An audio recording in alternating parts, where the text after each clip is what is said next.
কেমন করে থাকবা তুমি মাটির ছোট্ট ঘরে? প্রাণ পাখিটা দেহ থেকে উড়াল দিবার পরে, তোমার প্রাণ পাখিটা দেহ থেকে উড়াল দিবার পরে, কেমন করে থাকবা তুমি মাটির ছোট্ট ঘরে? ওরে কেমন করে থাকবা তুমি মাটির ছোট্ট ঘরে? নাই বিছানা আর কন্ডিশন,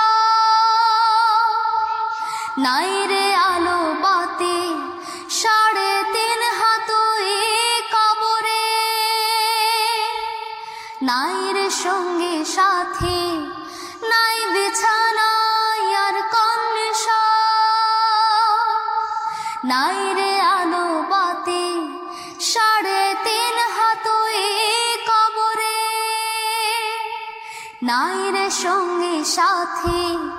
থাকতে হবে একাই তোমার ঘোর সে আধার গড়ে, থাকতে হবে একাই তোমার ঘোর সে আধার গড়ে, কেমন করে